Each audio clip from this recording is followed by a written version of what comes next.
Thank you all so very much for joining the Page One Quick Bytes.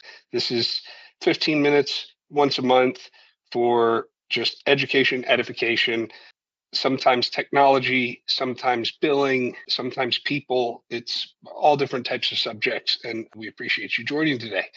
I'm Kay Bond. I'm the VP of Strategy at Page One, and I would like to talk to you about cost control, transparency, and alignment. I think this is not dissimilar from the last time I did a quick bites where we talked about the real costs of e-discovery. But what I want to talk about this time is the misalignment. I want to start with something most people here have felt but rarely say out loud. There are two very different conversations happening around e-discovery.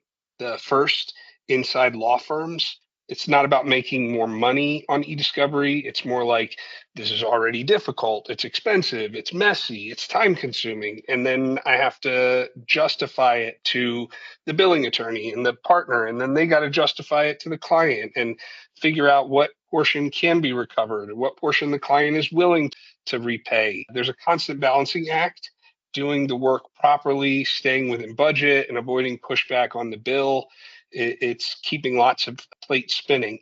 And most firms don't feel like they're overcharging for these services. They feel like they're having to defend the services and the support and the expertise that comes with e-discovery.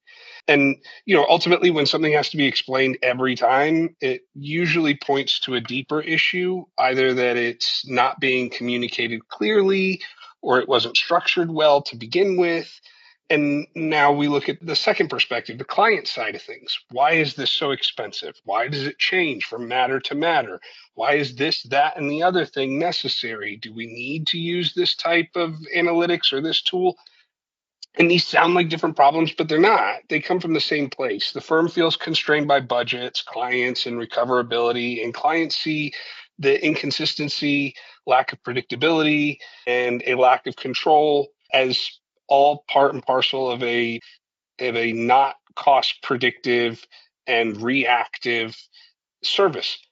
Underneath both is the same issue. E-discovery is handled reactively. It isn't scoped the same way every time. It isn't standardized. The approach changes from matter to matter. So one side struggles to manage and justify it, and the other sees it as unpredictable and expensive. So what actually is driving cost? When people talk about cost in e-discovery, the default answer is data volume. More data means more cost. And while that's true, it's not the main issue most of the time. The real driver is inconsistency. Workflows change depending on the matter, decisions change depending on who's running it. Tools are available, but they're not used consistently or early enough in the process. You can take similar cases with similar data footprints and end up with very different cost outcomes, not because the facts have changed in any material way, but because the approach is different. And that's uncomfortable because it means cost isn't just tied to the case, it's tied to how the case is handled. Timing plays a big role. The things that reduce costs, like analytics, air for review, early case decisions are often used, or air for case strategy. Early decisions are often used too late or not at all. So more data goes into review than is necessary. More hours accumulate downstream, and cost gets explained after the fact instead of controlled up front with a playbook, a roadmap, a structure. And that's where the trust starts to break down, and that's where the justifications come in, and the having to explain and walk through every step and why there are costs associated. From the firm side, it turns into pressure around what can be billed, what can't be billed, offsetting e-discovery costs by writing down the hours of paralegals or litigation support professionals or billable hours generally. And from the client side, it just looks like inconsistency. I don't know what it's going to cost me. I never know what it's going to cost me. And I'm just waiting to find out how much I hemorrhaged at the point where I get the invoice. So it's the same issue, just viewed from different angles. It's not just about the amount of data, it's the lack of the consistency in how the data is handled. So the better model, the solution is straightforward.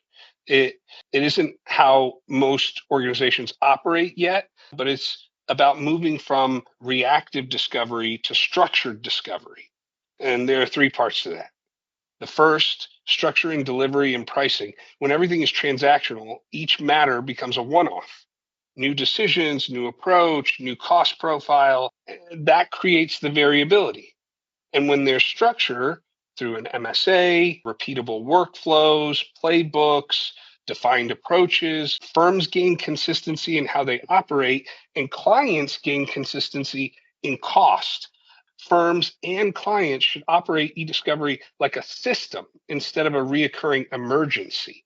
And the second part of the better model is use the technology. Like, I don't doubt that most everybody in our industry has seen demos for most anything available, but I would say I'd be shocked if 50% of the industry has used all of the tools that are available or the features and functions within the tools that they use on a regular basis. So it's not just about having the technology or the functions, it's about using them. A process decision tree or playbook of what to do and when based on what you are capable of, or the software is capable of, or your service provider is capable of. Because ultimately, review is still the largest cost driver, right? That hasn't changed. Reducing volume before review through analytics, early case decisions is lowering everything else downstream. So the same matter, same data, but reduce the volume early and the cost profile changes. And this isn't novel. I'm not telling you something you haven't heard, but putting this into a repeatable step by step, every case we assess whether these things are necessary or not, but our clients or our outside counsel have this roadmap and playbook, and we know the costs associated with them upfront. Many organizations already have the tools to do everything. They just don't use them early enough or use them consistently enough to have that repeatable process.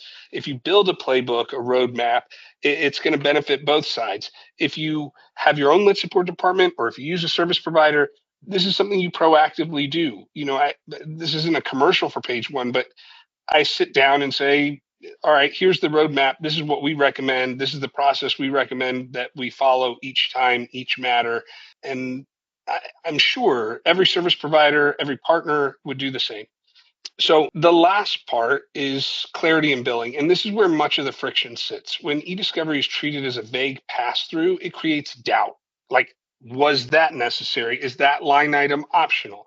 When it's structured with clear definitions of fixed and variable costs and where optimization happens, where the value of that functionality or that tool really shines, it becomes easier to understand and manage why we're going to be using air for case strategy or concept clustering or whatever functionality we may be using. Firms can recover costs without tension, and clients can evaluate what they're paying for and whether the juice is worth the squeeze, so to speak. It's not about increasing the cost.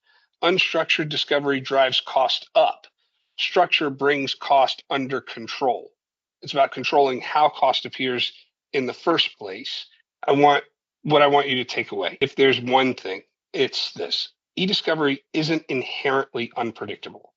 It appears that way because of how it is handled. When it's treated as overhead, firms deal with recovery and justification, and clients deal with inconsistency. When it's structured, firms gain stability and clients gain predictability. Same data, similar matters. The difference comes from the decisions around them. E-discovery is expensive because of how it's handled. So the real question is not how to reduce cost, it's why something this expensive is still operating without a consistent model.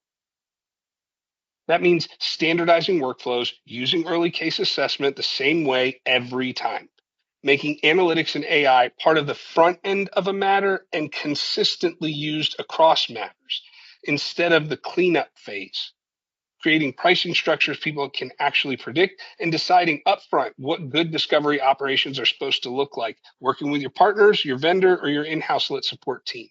Because the organizations getting this right are not necessarily spending less on e-discovery. They're spending more intentionally on e-discovery.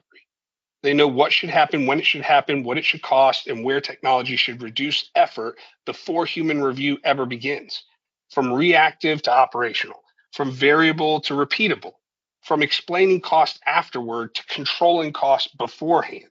Because at some point, clients are going to stop asking whether you can handle discovery. They're going to start asking whether you can handle discovery intelligently and efficiently. And you know, if you work with Page One or want to work with Page One, we'd be happy to create a playbook for you with you. If you work with another vendor or partner, I'm sure that they'd be happy to sit down and write out a playbook with you.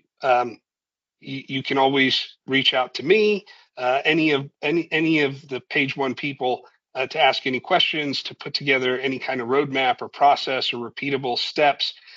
We can help you make decision trees. Your partner, your service provider, lit support managers, making decision trees. If